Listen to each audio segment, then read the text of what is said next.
Morning, everybody. My name is Buck Lewis, and I'm the chair of the Baker Donaldson Appellate Group. We're so glad that everyone is joining us today. We have co-counsel joining us. We have some clients joining us, prospective clients, and we've got a pretty big turnout for this, which let us know that maybe we've tapped into something people were thinking about already. Let me just plug the appellate group a little bit. We've had an appellate group for several decades in the firm. Obviously, we do appeals in chief, but we also do amicus briefs. We work with people pre-trial on framing the issues and making a list of the alleged errors by the trial court. We are happy to work with other law firms. So any role that our group can play that has anything to do with preparing better for a possible appeal or the appeal itself, we are happy to help out any client or any other firm that's working with a client on anything related to the appellate courts, be that state or federal. Our title today is Injunctions, Standing, and Multi-State Classes, Oh My. And it's a takeoff, of course, on the famous phrase from The Wizard of Oz. And ChatGPT defines it as a sense of fear and surprise at encountering potentially dangerous wild animals. And so I thought that kind of captured some of these topics today pretty well, because we're beginning to notice the interplay of a lot of moving parts. And I'll set the stage for a few of them. Let's do housekeeping, your housekeeping notes. Please submit your questions in the Q&A box. A PDF of the presentation is available in the resource list and will also be emailed to attendees in coming days. Tell us your feedback. I think maybe the world is getting a little feedback weary, but it really does help us to know what you're interested in, if it was helpful or not helpful, and why. And then please be aware that, and I don't think this is a Baker requirement, but more of a CLE requirement, you've got to click on the pop-ups during the presentation and be present for the full webinar to receive the CLE credit. All right, let's jump into some of the sources of law that we want to talk about. Federal Rule 23b2 is the federal injunction rule. And I've given you the rule and the quote where the Dukes Court said it was the indivisible nature of the injunctive or declaratory remedy warranted that's key. The notion that the conduct is such that it can't be enjoined or declared unlawful only as to all of the class members or as to none of them. So that's been there a while, and it sits there as 23b2.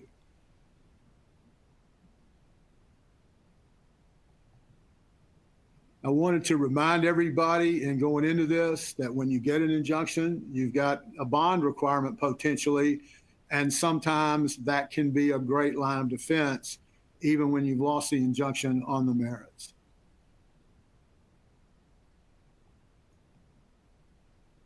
$65D is the contents of every injunction, and particularly take a look at Section 2C about who is bound. That little phrase, persons who are in active concert or participation with anyone, comes into play on 65D.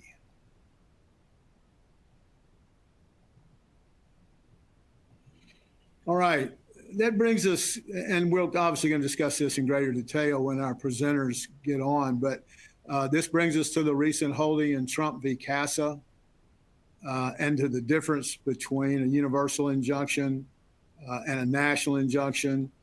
And we'll be talking a good deal about how that case affects a lot of different things, but in particular, multi-state class actions.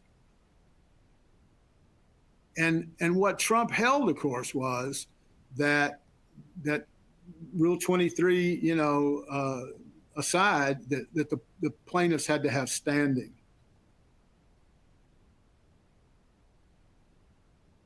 And so we go backwards just a little bit to the Supreme Court's recent case in TransUnion versus Ramirez. And it has the elements of standing And I think the court felt, well, the court says that standing had been a little bit looser before TransUnion, but TransUnion brought us back to the Supreme Court's view of what you have to have standing. And it's pretty clear you have to have standing regardless of whether you satisfy Rule 23. All right, we have some great presenters for you today.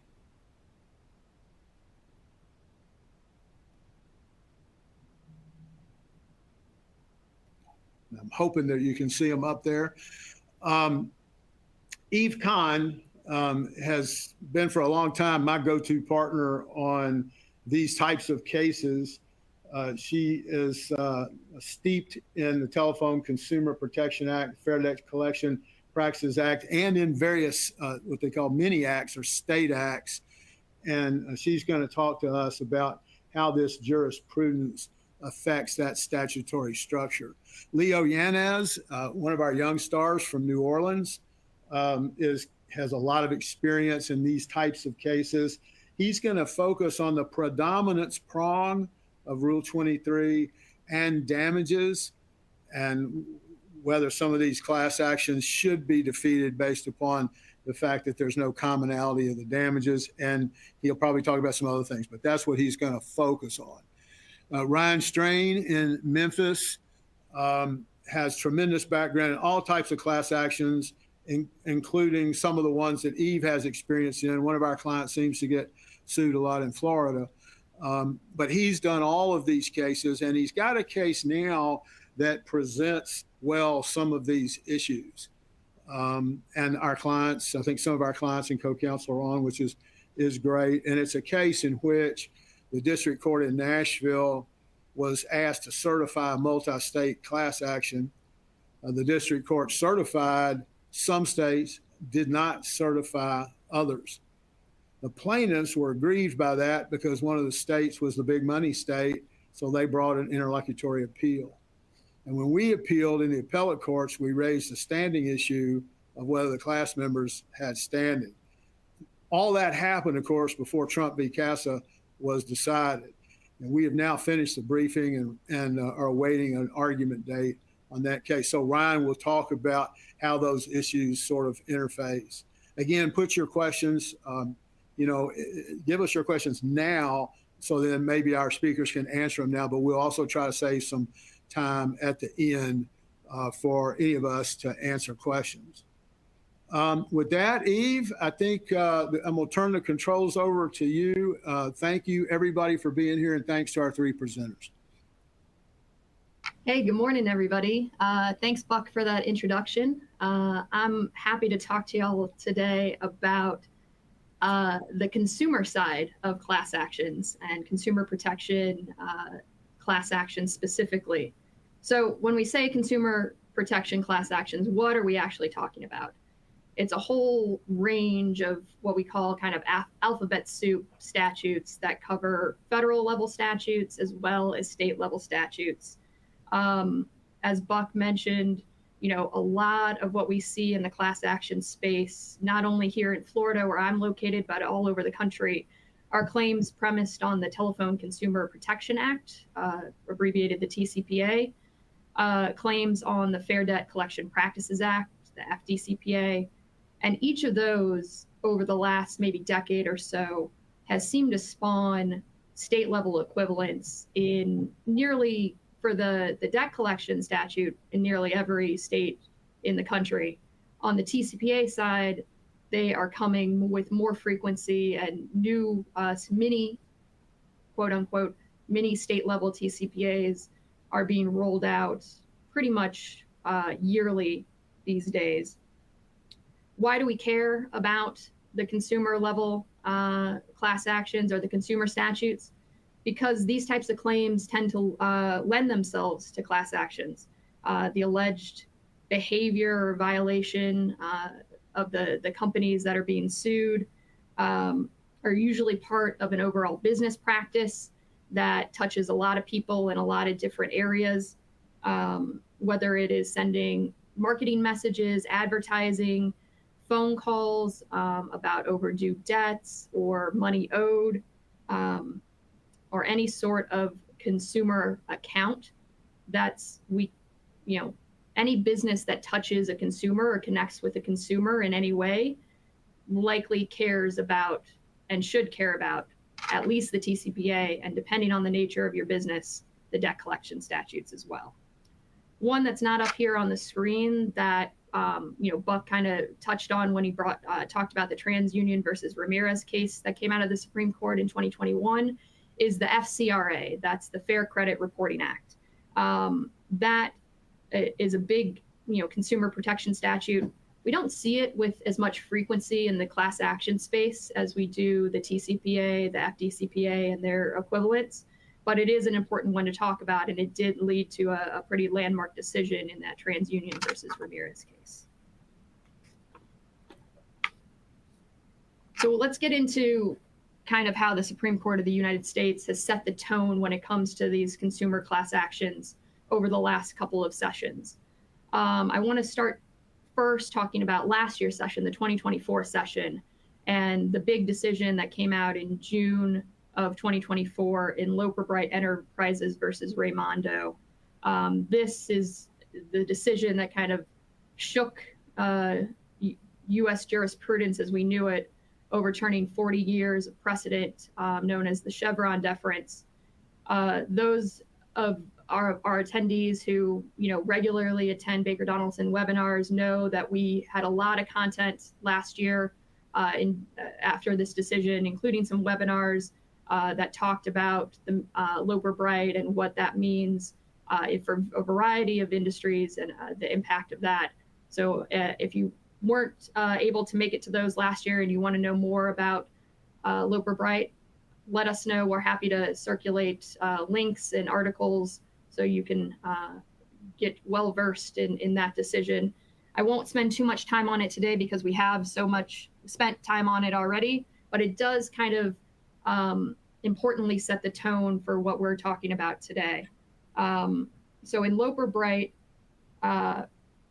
essentially the Supreme Court said that any court that now reviews a statute or regulation no longer has to defer to an agency's interpretation of the statutory language, essentially returning power to the district courts, to the trial courts, to take that first level of statutory review.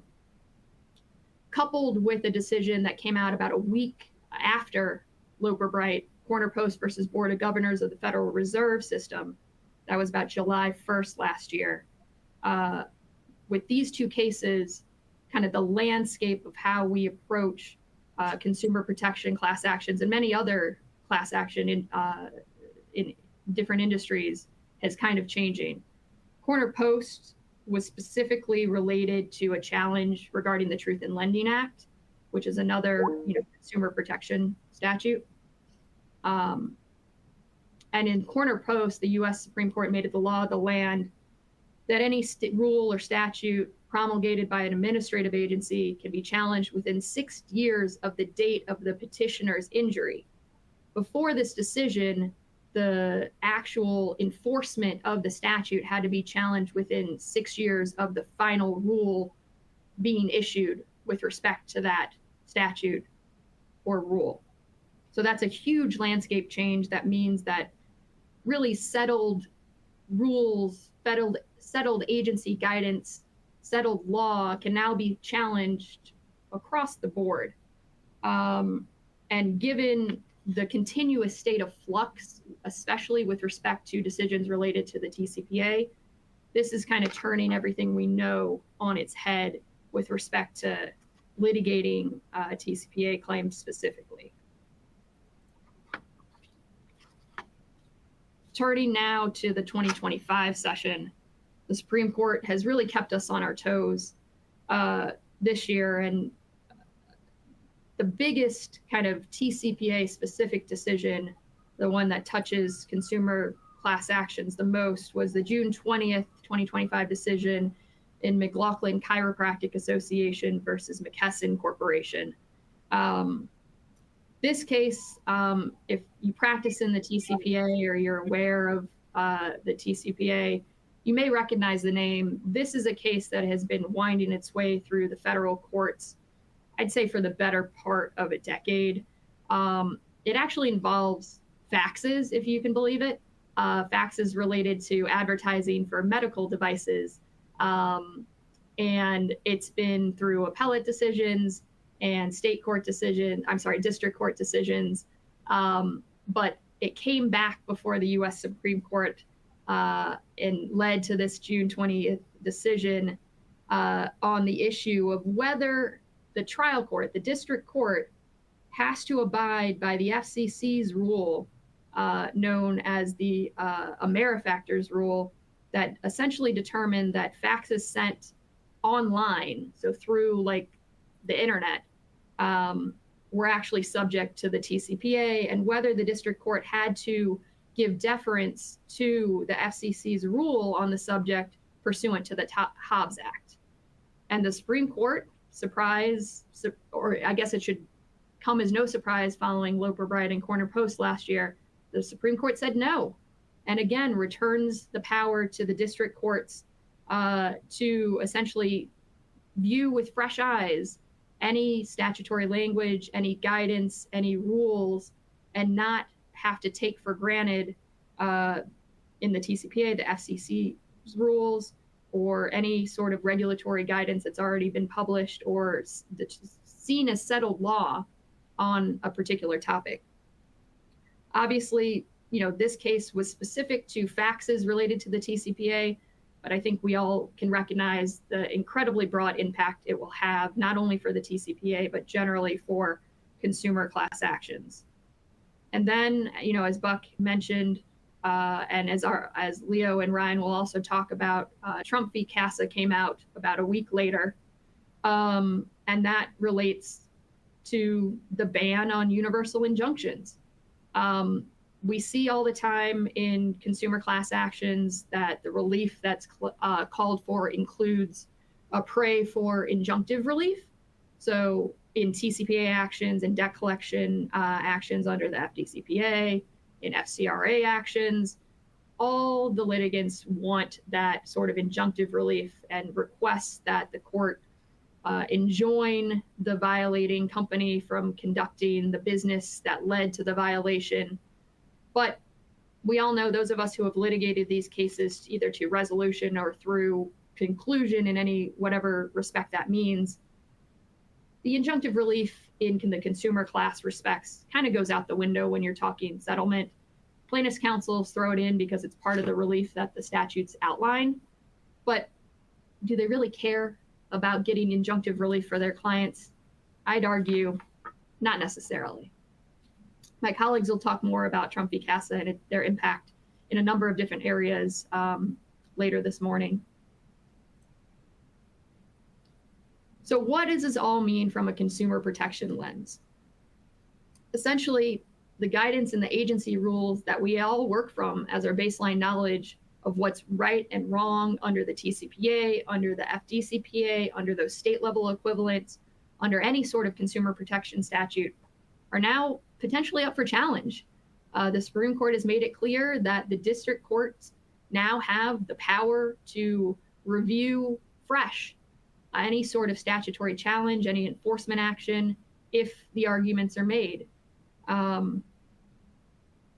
That leaves a lot of work for the district courts, for the trial courts.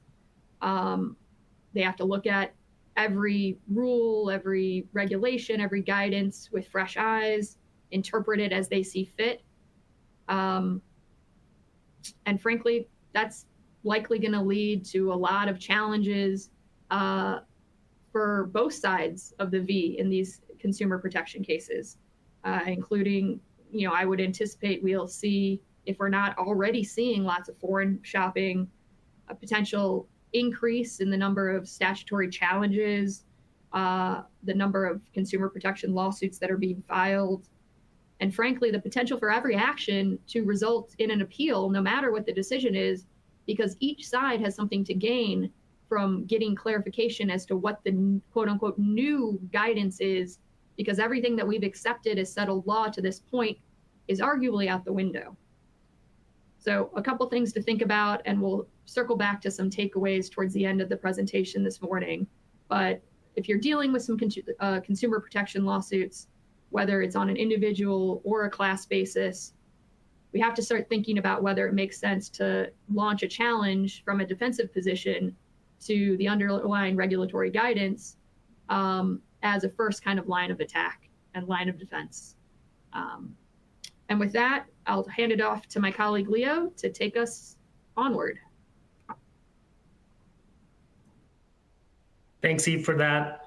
As noted, I'll be covering how courts have been grappling with the issue of uninjured absent class members in Rule 23B classes. For the past decade and a half, the Supreme Court has signaled an increasing skepticism toward expansive class actions and has even called Rule 23B3, quote, an adventurous innovation designed for situations in which class treatment is not clearly called for. As a result of the court's stricter policing of the class action requirement, two trends have emerged.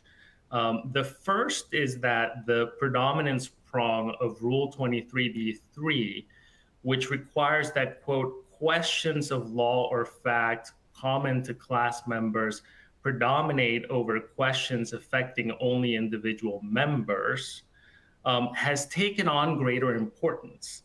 The second trend that we've seen is that although courts may not decide merits issues at the class certification stage, merits issues are increasingly creeping into class certification determinations, at least to the extent that it is required to perform the rigorous analysis that the Supreme Court has instructed courts to perform.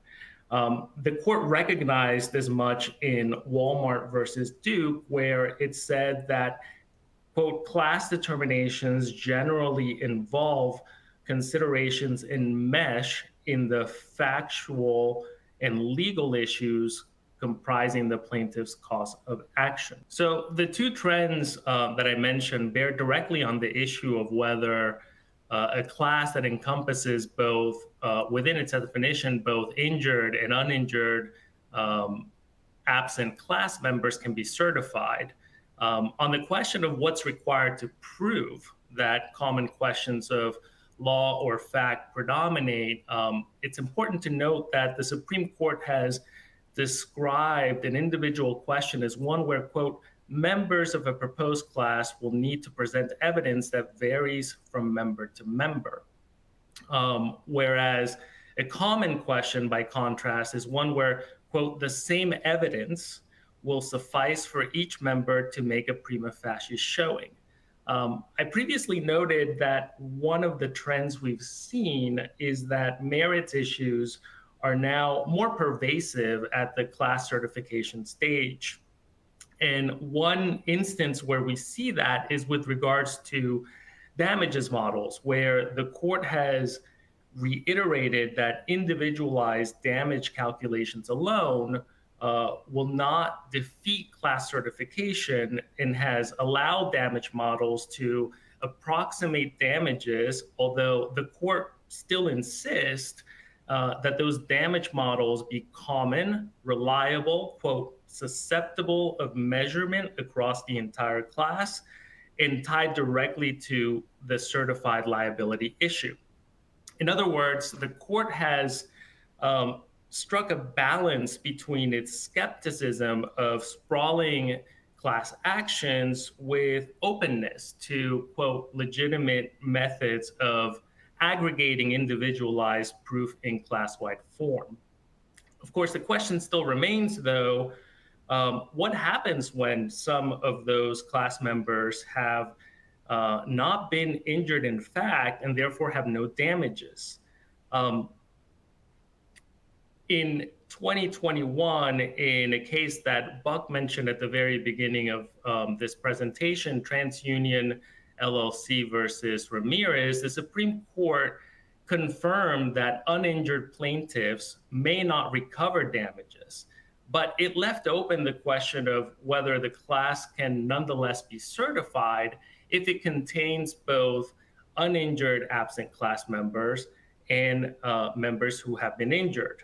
The circuit courts, for their part, are split on the issue of whether classes that contain both injured and uninjured class members should be addressed as an Article 3 constitutional standing issue, or whether they should be addressed as a class certification issue.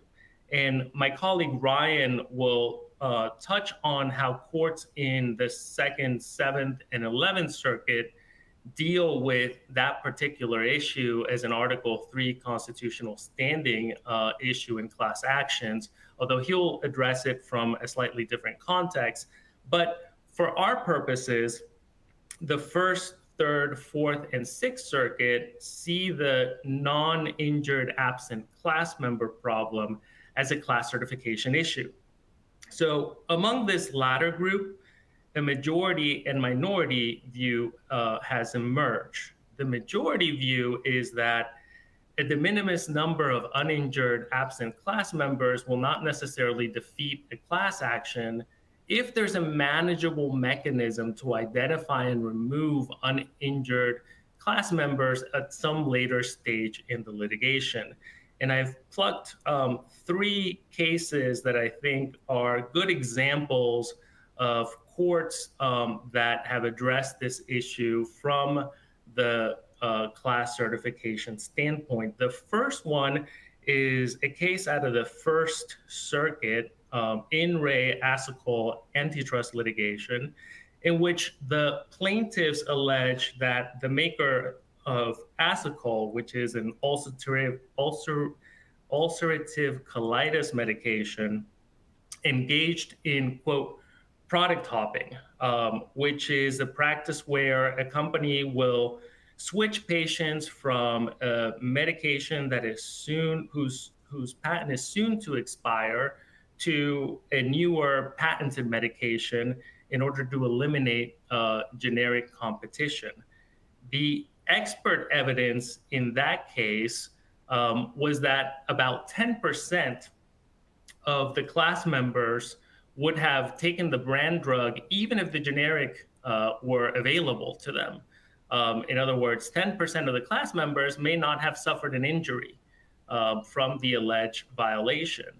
The court found it significant that that would mean that tens of thousands of potentially uninjured class members would be in the class, and that there was no reliable method to separate injured members from uninjured members without going into individualized inquiries in each case. The second case that I want to touch upon is a case out of the 3rd Circuit, which is the Drummond versus Progressive Specialty Insurance Company case. And in that case, we had plaintiffs who were alleging that the automobile insurance company defendant had systematically underpaid insureds for their totaled loss cars by applying certain adjustments to market listings that were used to determine the total loss value of the vehicles. And in that case, the court observed that individual injury depended on each car's value and the settlement details, and that some insureds may have gotten the true actual cash value of their lost vehicles despite the adjustments.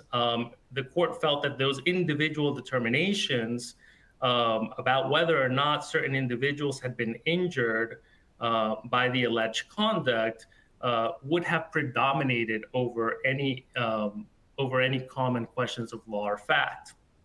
And the third case is an interesting case out of the 5th Circuit, Chavez versus Planned Benefit Services, Inc., that involved 3 employees who sued FBG, which is a benefits management company, on behalf of a proposed class of 290,000 participants across multiple employer plans. And they alleged that FBG had mismanaged retirement and health and welfare trust and charged excessive fees, which resulted in breaches of fiduciary duty under ERISA. The court there acknowledged that there would be some class members that may not have paid the challenged fees, or may not have received the benefits that were affected by the alleged misconduct. What's interesting about that case is that the court looked at the issue of injured and non-injured class members both through the lens of Article 3 standing under the Constitution, and also through the class certification lens. But ultimately, the court decided that under either one of those two formulations, the class certification was proper, and it affirmed. And what it said was that any uninjured absent class members present in the class could be dealt with on the back end. It viewed it as a manageability problem rather than an issue that should be used to deny certification. Now, the minority view is that predominance may still exist even if there's more than a de minimis number of uninjured absent class members. In Olean Wholesale Grocery Cooperative Inc. versus Bumblebee Foods out of the Ninth Circuit, a case which involved allegations that packaged tuna suppliers violated state and federal antitrust laws by engaging in a price fixing conspiracy. The defendants offered expert evidence showing that up to 28% of the class was comprised of uninjured absent class members. The court there, however, took a very textualist approach to Rule 23b-3 and refused to read any de minimis number of uninjured absent class members into that rule. It dispensed with the existence of the potentially 28% of class members that were uninjured as an issue of reliability about the damages model that the plaintiffs were pursuing. And it said that the court could deal with that, or that the parties could deal with that and try that to the jury.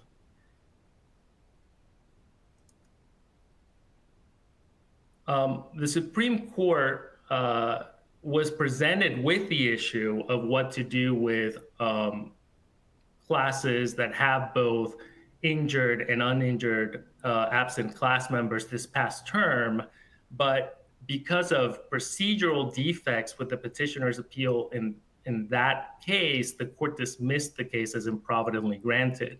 Justice Kavanaugh, however, makes it clear in his dissent where he stands on the issue, quote, "On the question presented, I would hold that a court may not certify a damages class that includes both injured and uninjured members, since when a damages class includes both injured and uninjured members, common questions do not predominate." So I just want to point out that this is a much stricter rule that he's posed than either the majority or minority view that we were talking about in the previous slide. To wrap up, I'll just note that it's very unlikely that the Supreme Court recent decision in Trump versus Casa will have spillover effects on at least the predominance prong of Rule 23b-3. It's much more likely to have an effect on damages classes through the tightening of Rule 23a requirements. And Justice Alito sort of alluded to this in his concurrence in Casa, where he said, quote, "Today's decision will have very little value if district courts award relief to broadly defined classes without following Rule 23's procedural protections for class certification. The class action is a powerful tool, and we have accordingly held that class certification is proper only if the trial court is satisfied after a rigorous analysis that the prerequisites of Rule 23a have been satisfied." And with that, I'll turn it over to my colleague, Ryan. Thanks, Leo. Good morning again, everyone. My name is Ryan Strain in the Baker Donaldson's Memphis office.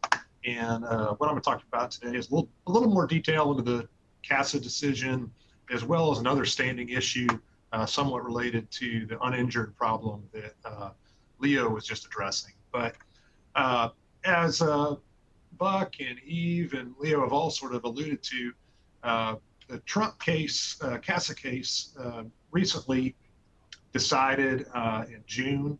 The underlying case revolves President Trump's executive order related to birthright citizenship, but the court did not actually address the merits of that executive order and instead used the case as a vehicle to describe what it calls district court's issuance of universal injunctions. So what is a universal injunction? A universal injunction, according to Judge Barrett, is, in her majority opinion, is the district court's prohibition of a law or a policy against anyone. And then she contrasts the difference between a nation or universal injunction and a traditional nationwide injunction by saying that even a traditional parties only injunction can apply beyond the jurisdiction of the issuing court. The difference between a traditional injunction and a universal one is not so much where it applies, but whom it protects.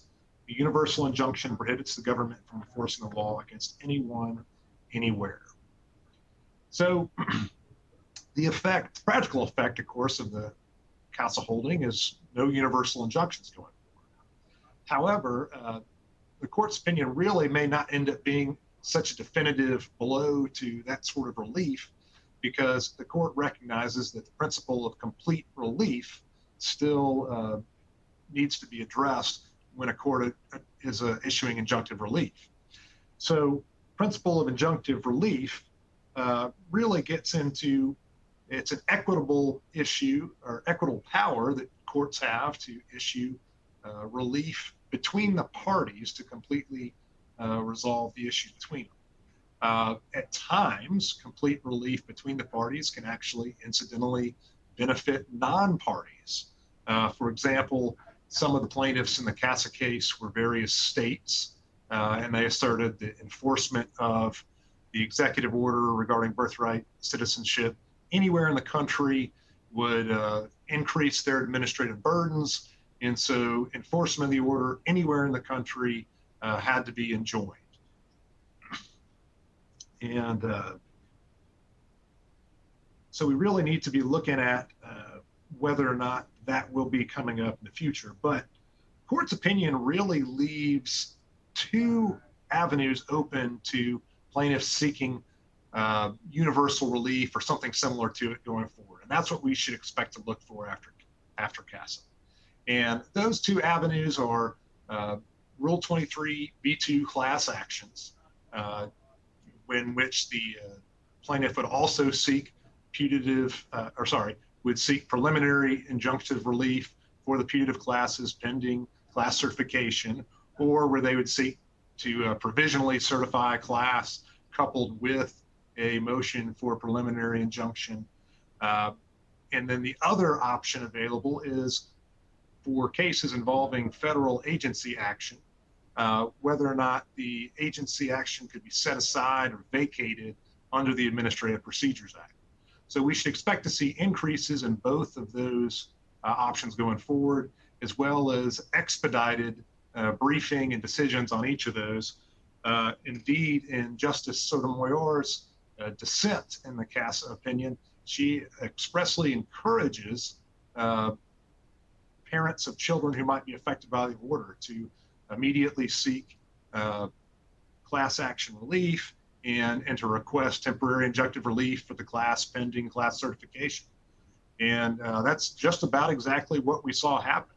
Indeed, within hours of the CASA decision being issued in New Hampshire, we had a class action filed where the plaintiff moved immediately for provisional class certification and a 1-week briefing schedule on that. Also within hours of the decision, plaintiffs in Maryland filed an amended complaint, again, coupled with requests for an emergency request for class-wide temporary restraining order and preliminary injunction.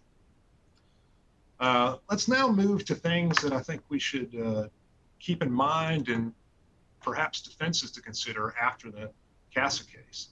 As Leo mentioned during his presentation, of course, courts look to make sure that Rule 23's prerequisites to class certification are rigorously applied. And this trend continues. Indeed, in Justice Alito's concurring opinion, in which Justice Thomas joined, he states that district courts should not view today's decision as an invitation to certify nationwide classes without scrupulous adherence to the rigors of Rule 23. So again, I think that provides class action defendants with good language and good defense to really ask the district courts to very rigorously look at whether or not the plaintiff is able to meet Rule 23A's requirements, and then even Rule 23B predominance in damages cases or other issues with other Rule B class actions. Another issue to look at is limits on third-party standing. This is called again into question somewhat with the majority opinion as well as Justice Alito's concurrence. Justice Alito calls the current state of third-party standing somewhat, or at least lacking some coherence and not as precise as it should be. Third-party standing generally allows one party who does have standing to assert the right of another party that they're closely related to who has some hindrance in asserting their own rights. It is a limited doctrine, but again, not entirely clear on when it always applies. It certainly appears at least Justice Alito would like to see some restrictions placed on that. Practical effect, again, of that would just be limiting the scope of who could seek relief on behalf of others. Another issue that's mentioned in the complaint but not decided is, or sorry, in the CASA decision but not decided, is permissibility of granting injunctive relief to members of organizations not identified in the complaint. Of course, organizations or associations often file lawsuits on behalf of their members. Generally, those members aren't made individual parties to the case, but there's certainly some question from some as to whether or not the scope of injunctive relief should be applied to thousands of members of an organization, particularly when an organization doesn't publicly identify their members. Also, while most courts that have reviewed the issue think of vacating agency action under the APA as the ordinary result, there are some members of the Supreme Court that have debated that issue and say that rather than unlawful agency action being vacated at the get-go, that it should perhaps be just prohibited as to the particular petitioners who are complaining about that agency action. So that's something, again, to kind of look, to be on the lookout for, see if there's some development in that area of law. Also, the CASA case was actually decided under the Judiciary Act of 1789 and not on Article 3 grounds, but there are arguments that Article 3 itself, in its cases and controversy requirement, forecloses universal relief. And I think we should also be looking to see, will Article 3 be cited to, again, even foreclose something less than universal relief, particularly since defendants may be able to take advantage of the CASA decision in the universal injunctive space. And then finally, I think another issue to be on the lookout for is this complete relief principle, whether it requires as broad a injunctive relief as the plaintiff's request. The majority and the dissenting justices in the CASA decision disagreed regarding that, with the majority really seeing complete relief as the ceiling that a court can grant but is not obligated to, and really encouraging district courts to see if there is a narrower scope of injunctive relief that could be granted. And so, again, I think particularly defending against a class action that involved injunctive requests, to look and see if you can try to chip away at how broad the injunctive relief request is. Next, I'm going to change gears a little bit and go back to an Article 3 standing consideration in damages class actions. This ties in, I believe, a bit with Leo's discussion of whether uninjured members of the class have standing to be in the class, or if that's a Rule 23 issue. And but this in particular, the issue I'm going to discuss is whether a named plaintiff from one state should be allowed to assert claims on behalf of state law claims on behalf of class members arising under state laws where the named class representative does not live, does not reside, and has not been injured. So, for example, a Tennessee named plaintiff who's asserting claims for breach of a form contract that for multiple class members in multiple states, but that contract may be construed under different states' laws as well. And we're seeing this arise in a few different areas. For example, in insurance claims, a lot of labor depreciation class actions are looking at this issue. We also see it with defective products and consumer protection claims, where a plaintiff may assert a claim under multiple states' consumer protection acts, but there may be some variation between those acts. There's actually no clear Supreme Court precedent on this issue. The Supreme Court has ruled on some adjacent issues, and there's some language that kind of benefits parties arguing for either approach that I'll discuss below. And those two approaches, one is what we call the Article 3 constitutional standing approach, and the other is the Rule 23 representation approach.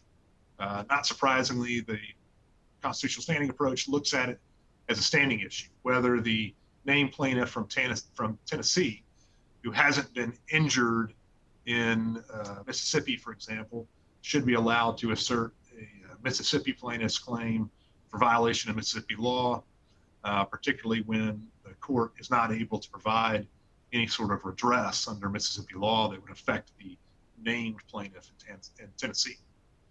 The Rule 23 representation approach defers this question until class certification and really looks to see whether the different state law claims are similar enough that the named plaintiff from one state is an adequate representative for plaintiffs in the other states.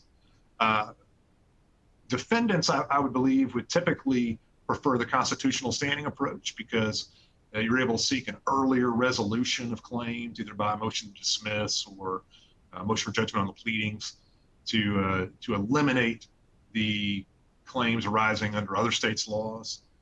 It also can narrow the scope of discovery so that a defendant is only dealing with discovery related to one state rather than multiple states.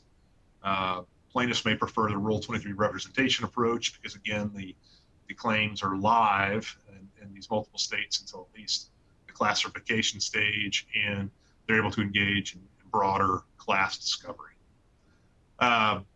Courts of appeals address the issue include the 1st, 2nd, 4th, 7th, and 11th. And all of those decisions, I think there's some nuance to them and some distinguishing factors, but certainly plaintiffs are able to cite decisions from those circuits in support of the Rule 23 representation approach.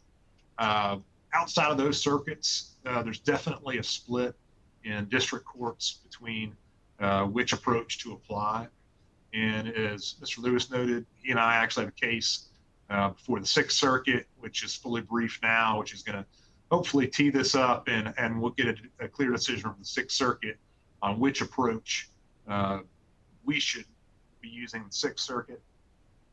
I think that, again, this is going to be an important decision in the class action space on just the scope of relief that named plaintiffs are able to assert in these class actions. And with that, I think we're ready to come back to a little bit of some key takeaways. And Eve, if you'd like to come back in. Thanks, Ryan. Hope everyone's enjoyed our presentation this morning. Hopefully we've answered some questions you didn't even know you had, but a few key takeaways to leave you with. I think, the thinking about a defensive strategy from an offensive position, I think, is key in any number of situations, whether it's a challenge to the foregone conclusion of a statutory violation in the consumer protection space, whether it's a challenge to standing and an ability of any plaintiff or potential class member to even raise a valid claim, as Ryan and Leo have discussed this morning. I think that's kind of a key takeaway. Start thinking more offensively, even if you are in a defensive position in a lawsuit. And maybe through more of again, through my consumer protection lens, think about using the offensive challenge and challenging enforcement potentially as a settlement tool to try and get to the finish line quicker than maybe was previously available to us prior to the 2024 Supreme Court sessions, starting with Loper Bright. And lastly, just knowing that, the more you know, the better off you'll be. Knowledge is wealth. Staying up to date with regulatory and compliance trends is certainly important and has always been important, but I think in this time, it is even more paramount because, as I mentioned before, there's likely going to be a lot of forum shopping. A lot of district courts are going to be coming out with decisions that potentially go in different directions than what had previously been accepted. There may be a lot of differing guidance and new law that is coming out or new interpretations of statutes and regulatory guidance that is coming out from different states. So staying up to date on what the trends are and how you can be nimble with your operations and your compliance abilities certainly going to be more important than ever. Eve, we may have clients that have matters that are underway, and I just wanted to mention that another thing that we can do is take a look at your pleadings, your affirmative defenses, and things like that. And if you think you might have a waiver of defense issue, we've had a good workout on that through several pieces of litigation. Generally good news on the standing issue in terms of waiver, but that waiver, the defense to the defense being waiver is always something that seems to come up when we get these files. So that's something else that we can help clients with if they're sort of in the middle of one and trying to figure out where they stand. Thanks, Buck. That's great. I think that's kind of the end of our presentation. We have a few minutes. Buck, do we have any questions for the panel? I don't see any. Let me make clear, you can email any of us, any lawyer in the firm for that matter, if you have questions about any of these issues or any others. And when Ryan's case gets argued and a decision comes down, we will certainly be back up on the internet with that. But I don't really expect that to happen until next calendar year. All right, everybody, thanks very much. And thanks to our tech staff for being so great and helping us out so much with this. This really, really makes a big difference. Take care, everybody.